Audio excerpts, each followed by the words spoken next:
Hi, I'm Jason Scheuer with Best Tex Contracting. We're in the city of Garden Grove. We're tearing off an old wood shake roof, as you can see in the background. 2 layers of wood shake, well, 1 layer of shake, which is the thin, and then 1 layer of shingle, which is the thicker. And we've tore off all the fascia board. We're getting the roof torn off. And then we're getting ready to do a passive house style roofing system where the attic will be an unvented conditioned attic, but the roof will be vented. And we'll show you those details when we get there.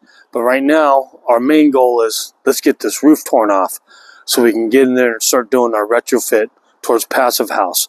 Now we're going for a standing seam roof here at this client's home, and hopefully it comes through, and that's what we end up doing. But in the meantime, I just wanted to show pictures of the roof being torn off and seeing how far they're going to get with their progress today.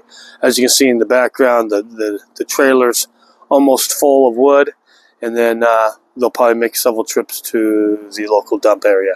But let's go take a better look at this project and see exactly how far they are with the roof.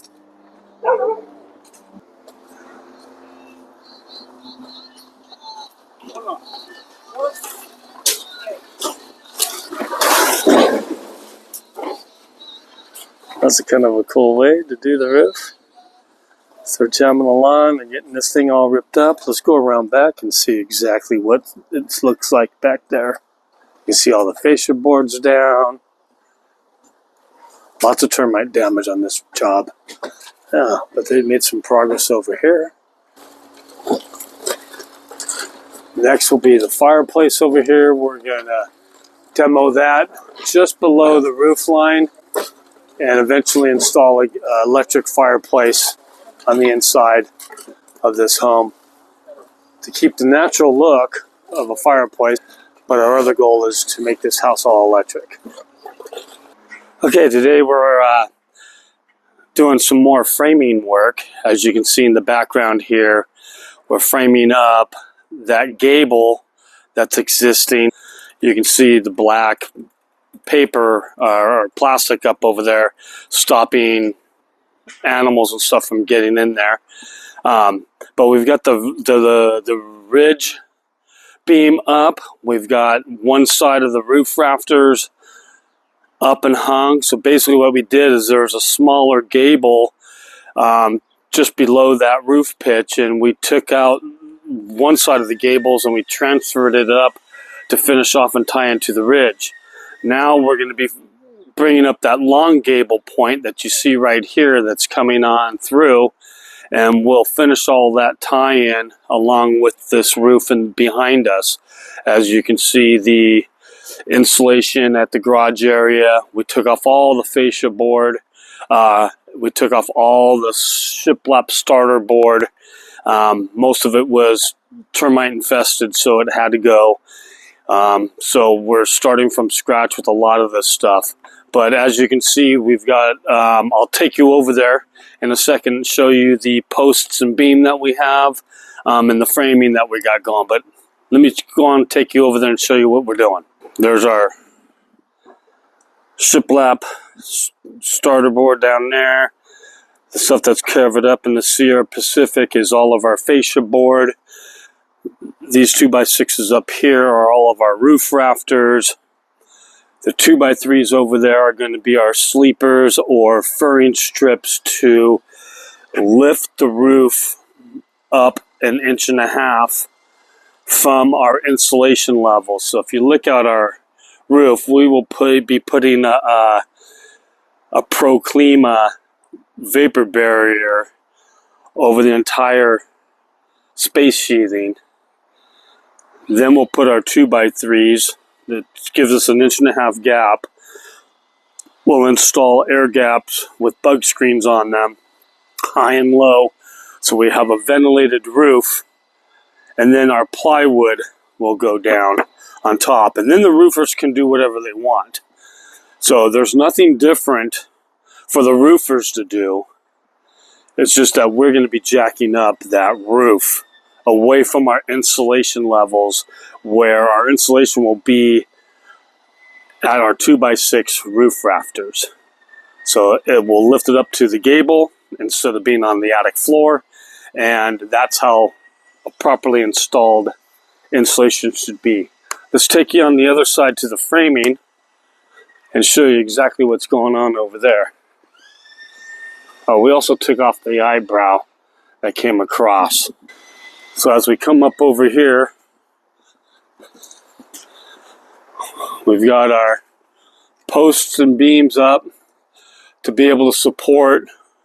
And how we did this is we anchored it in to the existing structure, put up our header or our beam, 4x12 to span the 16 foot, and then as we frame up, as you can see, our gable end here is matching what was existing.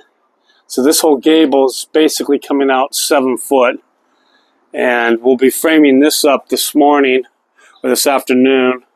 We'll be bringing these rafter tails up and along over to this area, to right about somewhere in the middle of this sliding glass door, which will allow us to continue our valley that sits right up over here.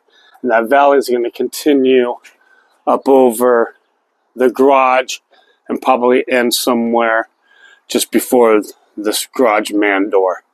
But we need to frame this part in first and able to get these rafters on top of that part of the roof.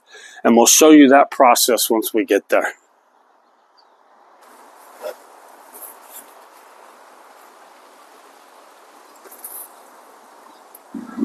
Okay, so we got the framing done. As you can see behind me, we got these roof rafters in.